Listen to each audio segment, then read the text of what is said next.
सो hey everyone, आज हम पढ़ने वाले हैं chapter 1 of accounts, that is meaning and objectives of accounting. So let's start.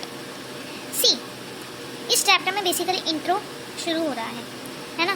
तो अब जितने भी चैप्टर्स हैं ना, मैं ट्राई करूँगी कि सारे के सारे कंप्लीट कर पाऊँ। ठीक है, चलो शुरू करते हैं। सबसे पहला टॉपिक है मीनिंग ऑफ अकाउंटिंग। तो अकाउंटिंग क्या होती है बेसिकली? देखो, अकाउंट्स जो होती है ना, अकाउंट्स बेसिकली होती है, सी, जितनी भी ट्रांजैक्शंस होती है, हम ट्रांजैक्शन के बीच में डील करते हैं डेली बेसिस पे हमारे बिजनेस के लिए, वो पार्ट होती है हमारी अकाउंट्स का बेसिकली। ठीक है ना। अकाउंटिंग क्या होती है? It is the art of recording, classifying, summarising in a significant manner and in terms of money, transactions and events which are in part at least of financial character and interpreting the results thereof. Basically देखो, ये जो characteristics of accounting है, इसको जोड़कर ये बनाया गया है डेफिनेशन। तो characteristics क्या क्या है? Accounting is an art as well as science. Accounting क्या है? एक आर्ट है और साइंस भी है। आर्ट कैसे है? Art is the technique of maintaining some predetermined objectives, and accounting is an art of recording, classifying, and summarizing business transactions with a view to ascertain the net profit and financial position of business enterprise. तो art इससे है क्योंकि accounting के पास भी एक technique है किसकी? Art है किसका?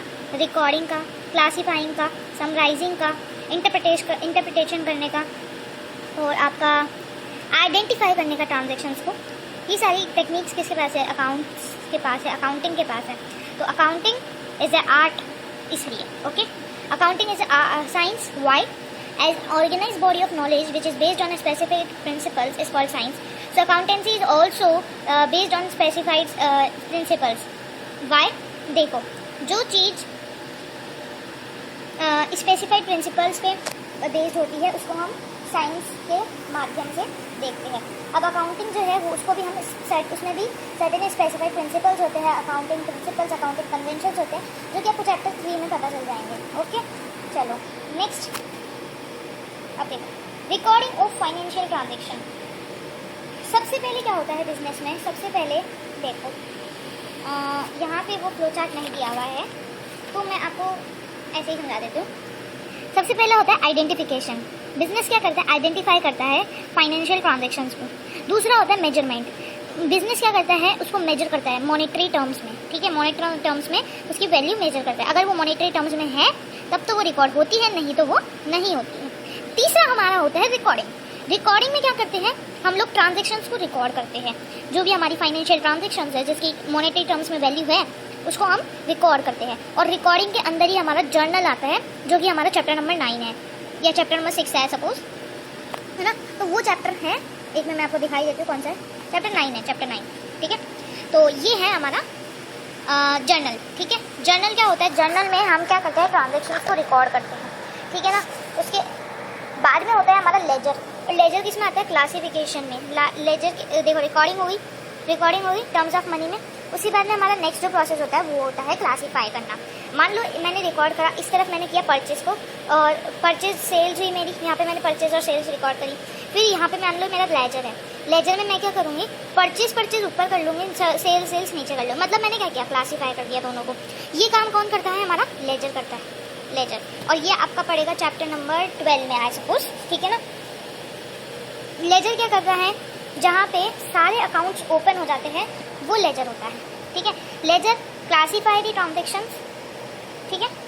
Now next is summarising. Summarising as it is suggested by the name, summarising means summarise करना किसी भी चीज़ को। फॉर इसमें दिया हुआ है, summarising is the art of presenting the classified data in manner which is understandable and useful to the management and other users of the such data. तो summarising क्या होता है? समराइजिंग में हम लोग जो ट्रांजैक्शंस होती है उसको हम क्या करते हैं? समराइज करते हैं। मतलब हमने लेजर में बना लिया, क्लासीफाई कर लिया। ठीक है, क्लासीफाई करने के बाद हम समराइज करते हैं कि हमारा इतनी परचेज हुई और इतनी ही हमारी सेल्स हुई। फिर हम निकालते हैं कि हमारा लॉस क्या हुआ और प्रॉफिट क्या हुआ। ठीक है, अभी भी नहीं निकालते हम, ये आप बाद में पढ़ोगे। अभी के लिए समझो कि समराइजिंग मीन्स हम एनालाइज करते हैं बेसिकली। ठीक है, उसके बाद में जो हमारा नेक्स्ट स्टेप होता है वो होता है हमारा एनालाइजिंग। एनालाइज और इंटरप्रिटेशन करना।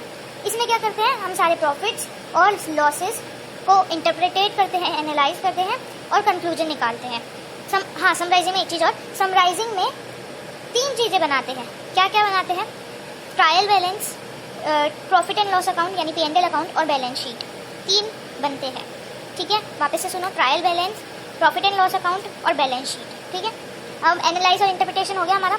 उसके बाद में जो हमारा नेक्स्ट स्टेप होता है वो होता है हमारा कम्युनिकेटिंग टू यूजर्स। इसमें दिया हुआ है, देखो, communicating to users. Communicating to users means अब रिजल्ट आ गए हमारे पास जो भी है, अब जो हमारे को जो रिजल्ट है वो है ना यूजर्स को बताना है। यूजर्स कौन हुए? यूजर्स हमारे 2 टाइप के होते हैं, इंटरनल यूजर और एक्सटर्नल यूजर। इंटरनल में कौन कौन हो जाते हैं? आपके ओनर्स, एम्प्लॉयज़ एक्सेट्रा। और एक्सटर्नल में बैंक्स, गवर्नमेंट और आपका क्रेडिटर्स, ये सब हमारे एक्सटर्नल में आ जाते हैं। ठीक है, ये हो गया हमारा कैरेक्टरिस्टिक्स ऑफ अकाउंट और ये बेस पे ये हमारी डेफिनेशन हो गई। ठीक है, चलो अब हम बेसिकली पढ़ेंगे branches of accounting. Branches of account में 3 टाइप के अकाउंटिंग है।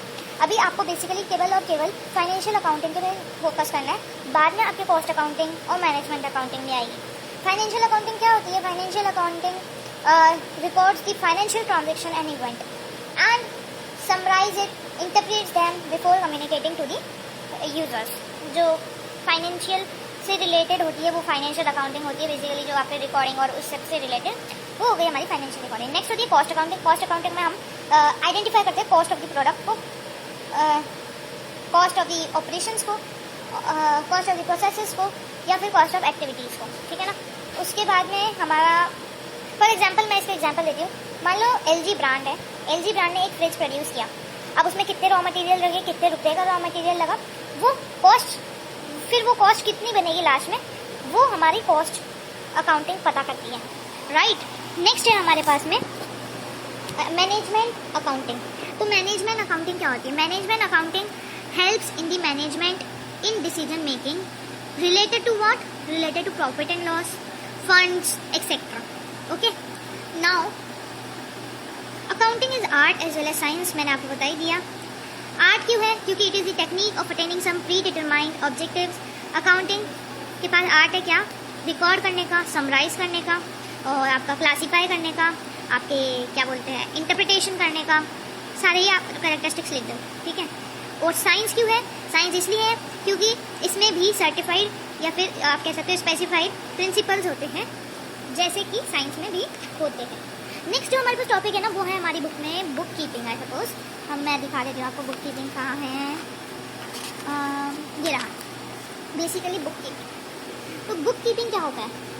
देखो, book keeping is an art of recording the business dealings in a set of books. Book keeping में हम लोग क्या क्या देखते हैं? बुक कीपिंग में हम केवल 4 कैरेक्टरिस्टिक देखते हैं। जो हमने पहले 7 कैरेक्टरिस्टिक पढ़ी ना, उसमें से हम 4 देखते हैं। क्या क्या? IMRC। IMRC क्या है?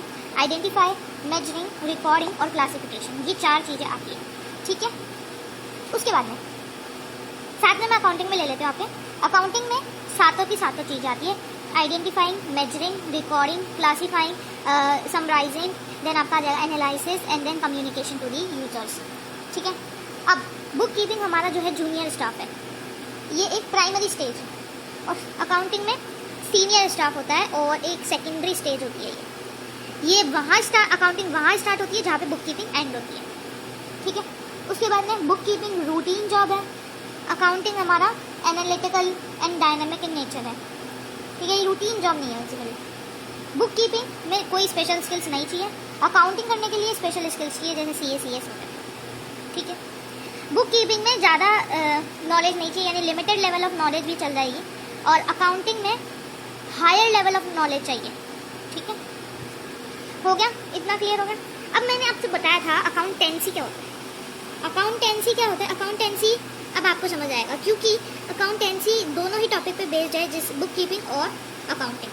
ठीक है, अकाउंटेंसी क्या करती है?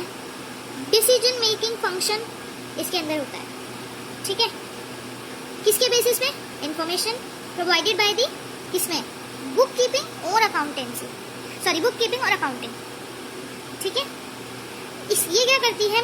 ये एक वाइडर स्कोप है, ये एक वाइडर स्कोप है, यानी इसमें बहुत कुछ है अकाउंटेंसी में। बुक का नाम ही आपका अकाउंटेंसी है। अब देख लो, ये तो एक वॉल्यूम है आपके पास, 12th क्लास में 6 बुक पढ़नी पड़ेगी आपको ऐसी। तो देख लो अकाउंटेंसी कितना वाइडर टॉपिक है। तो अकाउंटेंसी वाइडर टॉपिक है जिसमें बुक कीपिंग भी आती है और अकाउंटिंग भी आती है।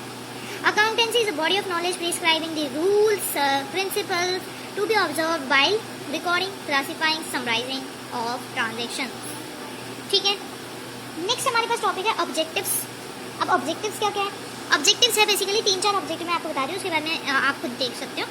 ऑब्जेक्टिव है to keep the systematic record and to keep the systematic record of business transaction. ठीक है, to keep the systematic record of business transaction. Next है हमारे पास में टू कैलकुलेट द प्रॉफिट और लॉस। ठीक है ना, टू कैलकुलेट द प्रॉफिट और लॉस। उसके बाद में नेक्स्ट है हमारे पास में to ascertain the financial position of business, to ascertain the financial position of business. ठीक है, उसके बाद में हमारे पास है to know the exact reasons leading to the net profit और लॉस। अब एडवांटेजेस और डिसएडवांटेजेस देख लो। एडवांटेजेस है helps in the management of business, helps in planning, helps in keeping systematic record of transactions, helps to calculate profit और loss, helps to know the financial position of the business in the market, helps to do the competitive study in the market. Next is helps as the evidence in the legal matters, right? Next is हमारा disadvantages है it is influenced by the personal judgments. Next is incomplete information. Next is हमारा omission of qualitative information. Next is based on historical cost. और next is affected by window dressing. Window dressing means क्या होता है बताओ? Window dressing means होता है हमारा manipulating accounts. ठीक है, नेक्स्ट है हमारे पास qualitative characteristics of accounting information. तो ये क्या चीज़ है? अब देखो ये रहा, इसमें 4 पॉइंट्स है बेसिकली, छोटे छोटे इजी है, बट बुक में देखो पूरे एक पेज में केवल 2 पॉइंट कवर कर रखे हैं। तो मैं आपको समझा देती हूँ। देखो, reliability means accounting information should B reliable. ठीक है, अकाउंटिंग इन्फॉर्मेशन जो होती है वो उसको रिलायबल होना चाहिए। Means that the information must be factual and verifiable. Okay, पर इतना ही पढ़ने का है, बाकी सब तो बकवास दी है इसमें। पढ़ो तो पढ़ लेना, नहीं तो छोड़ देना, ऐसे भी ऑब्जेक्टिव हो रहे हैं। नेक्स्ट है हमारे पास रेलेवेंस। रेलेवेंस क्या होता है? Accounting information should be relevant to the objective of the enterprise and no use of irrelevant or unrelevant information should be there. Okay, सारी की सारी इंफॉर्मेशन जो है वो रेलेवेंट होनी चाहिए। नेक्स्ट हमारे पास है अंडरस्टैंडेबिलिटी। इंफॉर्मेशन जो हम लोग डालते हैं वो सिंपल वे में होनी चाहिए, सिंपल और लॉजिकल मैनर में होनी चाहिए कि वो कोई भी यूज़र समझ जाए आसानी से। ठीक है, नेक्स्ट है comparability. Accounting information should be comparable. Financial records should also contain the figures of the previous year. देखो, प्रीवियस ईयर के फिगर्स नहीं होंगे जब तक आप कंपैरिजन कैसे करोगे? तो वही चीज़ यहाँ पे दी हुई है। लास्ट ईयर के हमारे पास जो फिगर्स है वो भी प्रेजेंट होने चाहिए। नेक्स्ट है हमारे पास faithful presentation. Information is required to show a true and fair view of profitability, each cash flow, financial position of enterprise. Means जो information है वो ट्रू और फेयर पिक्चर दिखानी चाहिए किसकी? प्रॉफिटेबिलिटी की, फाइनेंशियल पोजीशन ऑफ बिजनेस की और कैश फ्लोज ऑफ एंटरप्राइज की। ठीक है, क्लियर है? यहाँ पे ये चैप्टर खत्म होता है बेसिकली। ठीक है, इसमें ज़्यादा कुछ पढ़ने का था नहीं, जितना था मैंने आपको 15 मिनट में एक्सप्लेन कर दिया। मैंने मेन चीज़ें एक्सप्लेन कर दी। ये पीछे के क्वेश्चन करके देख लेना, जिसके पास बुक नहीं है स्क्रीनशॉट ले सकता है, मैं दिखा रही हूँ अभी भी। और ये ट्राई करना, नहीं आए तो पूछ लेना कमेंट में, मैं बता दूँगी आपको आंसर। ओके, चलो बाय। और हाँ, चैनल को सब्सक्राइब करना मत भूलना और वीडियो को लाइक भी कर देना अगर